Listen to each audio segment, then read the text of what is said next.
Welcome to the deep dive. So picture a fantasy hero for a second. Oh, sure. Glowing sword, sacred prophecy, that kind of thing. Exactly. You are probably imagining a protagonist with this, unshakable moral compass. Right, the classic chosen one. Yeah. But what if the people trying to navigate a dangerous fantasy world are actually just, um, broke, desperate contractors? Like people who recently paid off the exact monsters they were hired to kill. Yes, exactly that. Today, we are opening up a highly specific primary source. It's a field summary of sessions 10 and 11 from a tabletop adventure. And it is a wild ride. It really is. Our mission here, for you listening, is to extract the core narrative threads from these field notes. We want to understand how a group of deeply flawed protagonists actually operates. Yeah, we're looking at the mechanics of collaborative storytelling here. Right, an emergent narrative, tracking how this disorganized group of troublemakers uses chaotic group dynamics to slowly forge themselves into a cohesive unit. Or at least a slightly less chaotic unit. Fair point. Okay, let's unpack this. We begin in the town of Black Apple. Black Apple, the starting hub. Right. And if we treat this party like a fantasy version of a gig economy crew, Black Apple is basically their temporary co-working space. That's a great way to put it. And they are not using their downtime to, train or pray or hone their skills. They are just burning through their capital. Oh, completely incinerating it. We have a character named Burrow Anvilto who has managed to get himself completely banned from the local tavern, the Jolly Fox Inn. Which is actually a huge deal. It requires a look at the underlying mechanics of downtime in these collaborative narratives. How so? Well, banishment from a tavern isn't just a funny anecdote, right? It represents a failure to navigate the social simulation of the world. Oh, because that's where all the action is. Exactly. In many of these systems, the tavern acts as the primary hub for information gathering We're getting rumors. and contract acquisition. By alienating that hub, Barrow has effectively severed his own networking lifeline. He essentially got himself banned from LinkedIn. Pretty much. And while Barrow is burning social capital, another party member, Murthan, is incinerating actual capital. Oh, right, the balloon scheme. Yes. He is pouring his resources into a balloon caravan scheme. A balloon caravan, just like trying to invent air travel in a fantasy setting. It is a textbook example of poor capital allocation, and it's driven by a lack of structured investment vehicles in this fantasy economy. Like there's no stock market for them to invest in. Right. Without banks or reliable bonds, players often funnel their excess gold into highly volatile, speculative vanity projects. Just to have somewhere to put it. Yeah. Yeah. Murthan is essentially acting as a wildly irresponsible venture capitalist, sinking funds into experimental aviation when the party barely has enough resources to survive the week. Which brings us to their main problem. That financial desperation becomes the inciting incident for the entire expedition. Because the rent is due. The rent is always due. They need liquidity. Yeah. So they look to the dangerous frontier to the north, lured by a very specific bounty. Yeah, hunting for gerblin left ears. And the source material makes a vital orthographic distinction here. The spelling is so important. It is. We're talking about gerblins spelled with an E, which are not to be confused with the upstanding goblins of society. That single vowel shift is just a brilliant piece of efficient world building. It really changes everything. It does, because for an audience familiar with fantasy tropes, the word goblin carries decades of monolithic baggage. Right, usually implying universally hostile, expendable enemies. Just cannon fodder. Exactly. By explicitly stating that goblins are integrated, upstanding members of this society and creating the gerblin as the hostile outsider, the narrative immediately subverts player expectations. It makes you pause. It signals that this is a complex socio-political landscape. It's not a traditional black and white morality tale. And they are marching into the frontier to harvest ears for cash, which totally frames their motivation as purely economic rather than heroic. They're just doing a job. Right. So they leave the balloon schemes behind and head northeast into the wilderness, specifically to Hex 0807. Ah, the hex scroll. Yeah, for you listening, a hex refers to a hexagonal grid map system. It's used in these games to rigorously simulate overland travel. It transforms abstract wandering into a concrete exercise in resource management. Navigation, survival, all that good stuff. Exactly. So their destination in this hex is a 500-year-old monastery dedicated to the goddess Maderia. Now, arriving at a half-millennium-old holy site should theoretically command some reverence, right? You would think so. a place of ancient worship. Instead, they treat it like a local coffee shop. They absolutely do. They immediately tap into the monastery's gossip network. They don't ask for blessings, they ask for tea. Basically. They discovered the monks are scandalized by the abbot's companion, a man named Brother Greyland. And Chubslot Brundleshank, who goes by Chubbs, he processes this complex institutional drama in a very specific way. Oh, it's hilarious. He simply dubs Brother Greyland the abbot's Mr. S. Mr. S. It is a phenomenal character moment. It really is. But beyond the humor, it serves a critical narrative function. Right. It grounds the world. It absolutely grounds the world. What's fascinating here is how, when creating an emergent narrative, the environment can easily feel like a sterile museum of monsters and traps. Like a video game level. Exactly. Gossip humanizes the institutions. It proves that even in an isolated, ancient monastery on the edge of a dangerous frontier, the inhabitants are still driven by mundane human flaws, or humanoid flaws. They still have drama. Right. The party ignores the ancient architecture to focus on interpersonal drama because that drama is legible to them. It proves the world is lived in. But they do eventually pivot back to the economics of their mission. They remember why they're there. Barely. Yeah. They learn from the monks that a nearby hamlet, Newtown, is under siege by these mountain-descending Gerblins. The targets of their bounty. Right. The party assesses their own capabilities and realizes they lack the martial power to break a siege. They know they're not strong enough. Which is good self-awareness. They need to hire muscle. So they return to Black Apple and recruit a man named Sir Ruprecht. Sir Ruprecht. Yeah, the catch is Sir Ruprecht openly admits to the party that he isn't actually a knight. He just thinks the title sounds great. It's so funny. But also, what are they doing? We really have to examine the psychology of a party that willingly hires a fraud for a life-or-death military operation. They are staring down a literal siege. And they recruit a man suffering from weaponized imposter syndrome. He is wearing the aesthetic of bravery without the underlying mechanics to support it. The way they compensate him is where the gig economy framework really snaps into focus.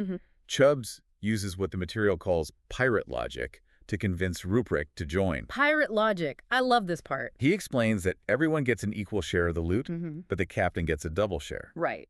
The brilliant manipulative detail here is that there is no captain. Let's analyze the math of that manipulation. By creating a phantom shareholder, Chubbs is actively diluting the fake knight's potential earnings. While maintaining the illusion of a highly structured, profitable enterprise. Exactly.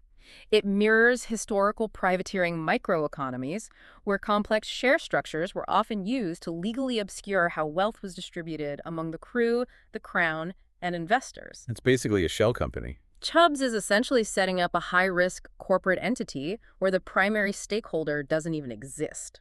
I see the connection to historical privateering, but consider the operational risk here.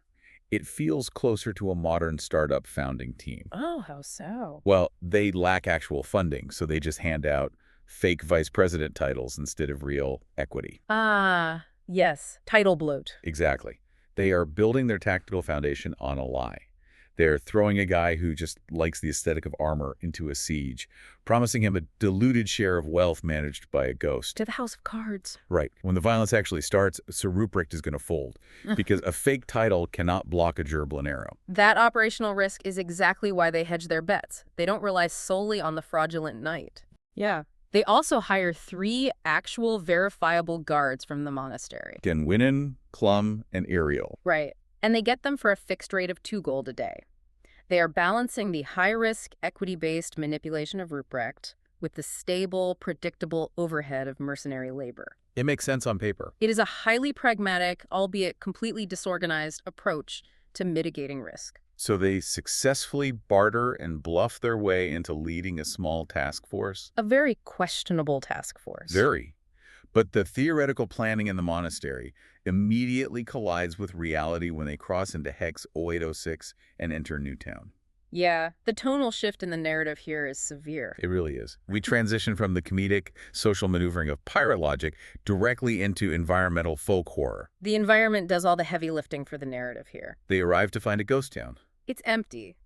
As they systematically investigate the 5 houses, they uncover items that fundamentally rewrite their understanding of the threat. Yeah, in the second house, they find this crude, non-human clay statue resting deliberately on a bed of reeds. The visceral description of it as nightmare fuel is so evocative. It's a great phrase. It is completely alien to their understanding of the local pantheon. And it is paired with an even more disturbing discovery.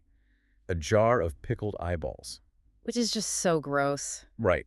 And Barrow looks at this jar and casually identifies it as a cultist thing.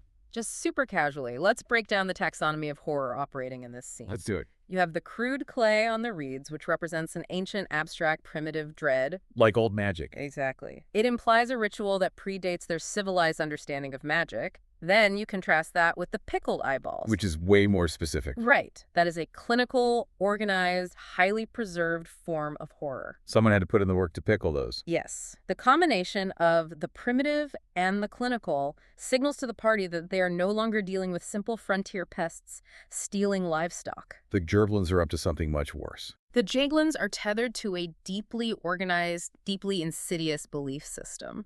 So faced with this overwhelming dual-layered horror, the party experiences acute cognitive overload. The panic. Total panic. The comprehensible threat of a siege has been replaced by the incomprehensible threat of a cult. And how do they handle it?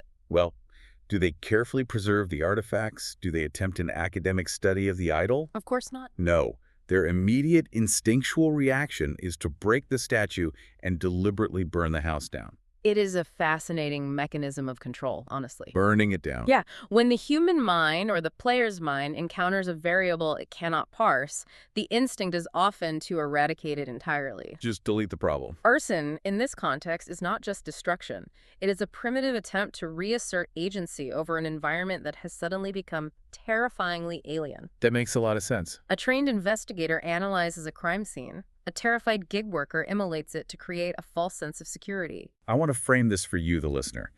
Have you ever faced a problem at work or a systemic issue in your life that was so complex and overwhelming that your internal monologue just screamed, burn the house down and start over? I think we all have. Right. That destructive avoidance is a universal human response to intractable complexity. Definitely. But here is the ultimate irony of their panic. Their arson is mechanically rewarded by the environment. This is the craziest part. By burning the house down, the fire consumes the floorboards and accidentally reveals a hidden trapdoor they would have completely missed. Which introduces a perverse incentive structure into their methodology. It validates the arson. Exactly. Their chaotic reactive approach yields a tangible investigative clue. In a highly lethal simulated environment, taking massive destructive action forces the world state to change. It forces the environment to reveal its hidden variables. They didn't solve a puzzle. They kicked the machine until the prize fell out. That's a perfect way to describe it. Ooh. But the environment quickly reasserts its dominance. It doesn't stay easy for long. No. As night falls on the burned ruins of Newtown, the party tries to rest.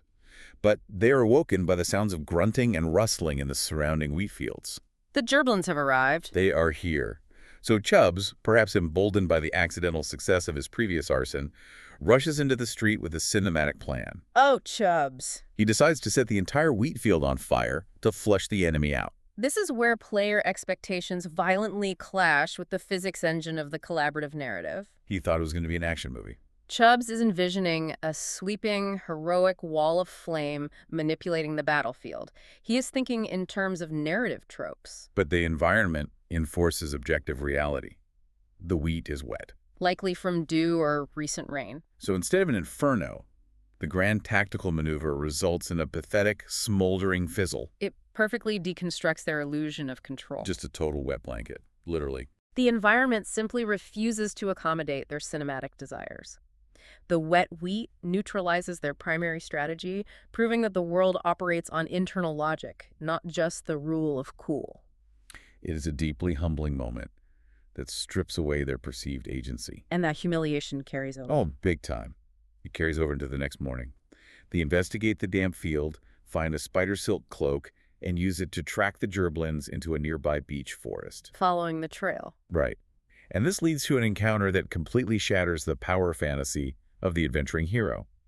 They find themselves surrounded by 4 Gerblins. The ambush. But the Gerblins don't attack. Really? They initiate a parley with a bizarre lore drop. Out of nowhere. They demand to know what the party knows about the king under the water. We really need to look at how emergent world building functions here. Yeah, let's get into that. This question, casually injected into an ambush, completely recontextualizes the enemy. Why do mountain raiders care about an aquatic monarch? It makes no geographic sense. Right. It implies the Gerblins are not the apex predators of this region. They are acting within a larger hidden ecosystem. Are they searching for this king, or are they fleeing a greater aquatic threat? Exactly. The presence of the cultist eyeballs, combined with this frantic inquiry, paints a picture of a regional ecology in total upheaval. And how does the party respond to this massive, intricate narrative hook? They completely ignore it. They completely ignore it. Because survival instinct overrides curiosity. They just want to live. The Gerblins offer an ultimatum, pay a 10 gold bribe, and we walk away. And what do? Murthan hands over the 10 gold. Wow. The party funds the very enemy they were contracted to eliminate. If we connect this to the bigger picture, this is the narrative rock bottom. Absolutely. It forces a complete reassessment of their identity. They began this journey boasting in a tavern and manipulating fake knights with complex equity schemes. High rollers. Now they were standing in a forest, terrified, paying protection money to the targets of their own bounty. The psychological fallout is immediate. Barrow flatly states, "They are really bad at our jobs." Which is incredibly accurate. And Chubbs compares the extortion to a schoolyard bully taking their lunch money. Lunch money. Yeah, that phrase lunch money strips away all the majestic pretense of a fantasy setting. It reduces lethal combat to playground humiliation. But that specific flavor of humiliation becomes an incredibly potent motivator. Oh, for sure. The sunk cost fallacy begins to operate. They realize they have lost capital. They cannot return to Black Apple poorer than when they left. With no Gerblin ears to claim the bounty. Exactly. The structural need to recoup their losses drives them forward. They abandon their retreat and track those specific Gerblins. Driven not by heroism or contractual obligation, but by petty, spiteful vengeance. They track the Gerblins out of the forest and arrive at Hex 0805, which is the bank of a river. The river scene. And the scene they stumble upon is a masterclass in tonal dissonance. They find a boat stranded on the riverbank, and slumped over the ship's wheel is a bloated, rotting, undead captain. The narrative whipsaws from grounded economic humiliation straight into high fantasy undead horror. But it introduces a deeply absurd mechanical twist. Yeah, before they even deal with the zombie, they spot the Gerblins who stole their money. The bullies. The bullies. And the party's tactical incompetence suddenly vanishes. Driven purely by annoyance, Barrow casts a sleep spell. We should look at the mechanics of that magic in this context. Because it's a game changer here. It is. It isn't a flashy fireball. It is a localized suppression of the target's nervous systems. It circumvents the physical armor and hit points of the Gerblins entirely. It is a surgical strike. Exactly. The Gerblins drop unconscious. The party dispatches them, reclaims their 10 gold, and finally harvests the 8 left ears required for the Black Apple bounty. They get their lunch money back. They achieve their primary objective in seconds. But the triumph is immediately undercut by the presence of the undead captain. Because the captain doesn't attack them. No, he begs for help. This interaction reveals a fascinating philosophy regarding undeath in this specific world-building system. Oh, so. Well, the captain is desperately trying to navigate the stranded boat, but he cannot physically perform the tasks. Right. Murthan tries to help him. He throws the zombie a rope to pull the boat to shore. But the terrifying reanimated corpse is physically too clumsy to tie a proper knot. His rotting motor skills simply cannot handle the fine manipulation of the rope. Here's where it gets really interesting. It's like encountering a terrifying Terminator robot, only to realize it can't figure out how to open a child-proof aspirin bottle. That's a great analogy. It separates the consciousness of the undead from the physical reality of the corpse. Like the mind is willing, but the flesh is, well, rotting. Think of it like a highly advanced software program trying to run on severely degraded hardware. Okay, I like that. The captain retains his intent, his memories of sailing, and his awareness of his stranded predicament. The software is intact. But the hardware is failing. Right. But the physical vessel, the hardware, is failing. It creates a scenario where the horror of a rotting monster is completely neutralized by the mundane frustration of failing at basic crafts. You almost feel sympathy for him. He is trapped in a body that won't obey his commands. It's surprisingly tragic. It is. But the tense, awkward comedy of a zombie failing to tie a knot cannot last. No, Chubbs steps in. Chubbs decides to end the standoff using his divine magic. He casts Turn Undead. Let's examine the mechanical execution of that ability. Turning undead isn't just a mental deterrent. It's not just scaring them. No. In these systems, it usually represents the channeling of raw divine physics. It forces a positively charged holy energy into a negatively charged necrotic entity, Causing supernatural terror. Exactly. The captain flees in terror, which temporarily solves the problem. But turning doesn't permanently destroy, it just repels. It buys time. Right. The captain shakes off the divine physics and returns to the deck of his ship, furious. And he screams a threat at the party. He vows to release the Kraken. We really have to evaluate that threat objectively. A Kraken in a river system. It is highly improbable. It suggests the captain's software is corrupting. He's glitching out. He is clinging to the apocalyptic, deep ocean nautical threats of his past life, projecting them onto a muddy riverbank. It is the ultimate hollow threat. Completely hollow. And Chubbs doesn't wait to debate the local marine biology. No, he doesn't. He casts Turn Undead a second time. And this time, the divine physics trigger a catastrophic structural failure. The source material states that the captain explicitly explodes in a shower of gore. The escalation is just breathtaking. It goes from 0 to 100. The dramatic, theatrical threat of a mythological beast is instantly silenced by a visceral, overwhelmingly messy explosion. Just boom. The holy energy simply overloads the decaying hardware, resulting in a physical detonation. With the captain literally liquidated, the party turns its attention to the ship. The vessel is taking on water, likely dislodged from the bank by the magical explosion. It's sinking. Yeah. A character named Redbeard, who has been quiet for most of the expedition, decides to brave the sinking hold to search for spoils. What Redbeard uncovers in that hold immediately strips away the absurdity of the exploding zombie. It gets dark fast. It violently grounds the narrative back in the oppressive atmosphere they experience in Newtown. It is environmental storytelling at its most potent. He descends into the dark, flooding lower deck, and finds a case of highly valuable holy wine. The loot. The loot.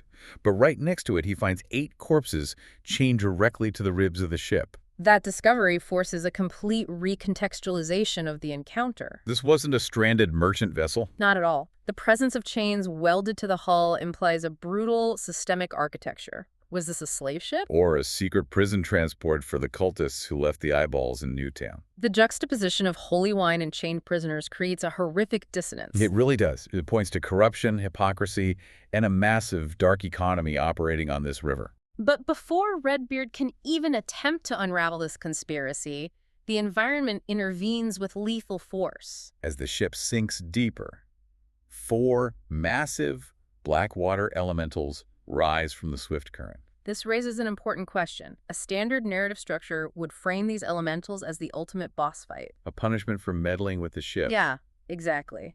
But the emergent narrative subverts that expectation entirely. The elementals completely ignore Redbeard. They don't even look at him. They ignore the party on the shore. Their sole focus is the vessel itself.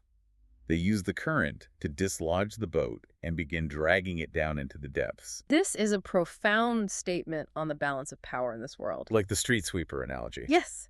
It is like watching a street sweeper drive down a busy avenue. The machine is not malicious toward the pebbles on the asphalt. Its operating system is simply designed to remove debris. And the ship is debris. To the water elementals, the corrupted, undead ship is just heavy debris clogging the river's machinery.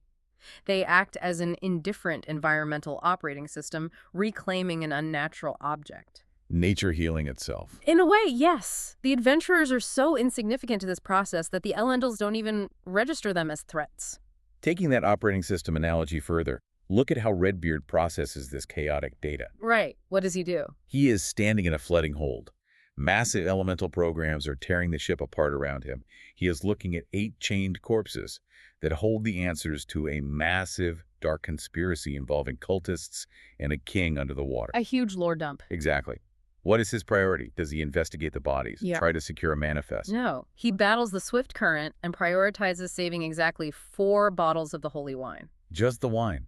It perfectly illustrates the incentive structures operating in a gig economy adventuring party. Exactly. The narrative hooks the corpses, the conspiracy represent future danger and complex effort. Work, basically. Unpaid work.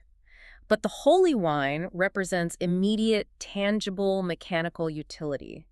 It is liquid capital. Literally liquid. Yes. The incentive structure of the game rewards capital accumulation far more reliably than it rewards solving historical mysteries. Redbeard makes the optimal economic choice, even if it's the worst narrative choice. He survives the current clutching the wine. And the elementals drag the ship, the corpses, and the massive conspiracy down into the dark water, gone forever. Just washed away. And that's where the expedition reaches its natural conclusion.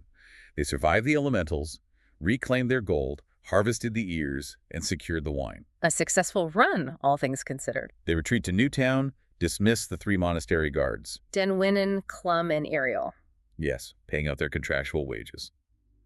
Then they begin the trek back to Blackapple. But there is a final logistical detail in the field notes that symbolizes a profound shift in their group dynamic. Oh, the purchase. When they return to town, they pool their resources and purchase a mule and saddlebags. It is a mundane acquisition, but mechanically it represents a massive milestone in their development. It means they're leveling up not just in their combat abilities, but in their logistics. They started this journey as disorganized amateurs pouring money into hypothetical balloon caravans. And now they are investing in sustained infrastructure. The mule exists to carry their growing collection of gear and gerblin ears. It physically symbolizes the transition from the frantic survival phase of their career to the capital accumulation phase. They bought a company vehicle. They are officially a business. They are. So what does this all mean? Well, they survived the brutal learning curve of the environment. They learned that the physical world limits their cinematic plans. That wet wheat doesn't burn. Right. They learned that the undead operate on failing hardware, and that nature is entirely indifferent to their presence. They survived by adapting to the chaos. But as we close this deep dive, we have to look at the massive blind spots that survival required. The things they ignored. Yes, they got their bounty and bought their mule, but look at what they willingly left behind in the dark. The unresolved narrative debt is staggering. It really is. Who were the 8 corpses chained in the hold? We may never know. What kind of dark, hypocritical economy transports holy wine alongside shackled prisoners? And critically, who is the king under the water that terrified the Gerblins?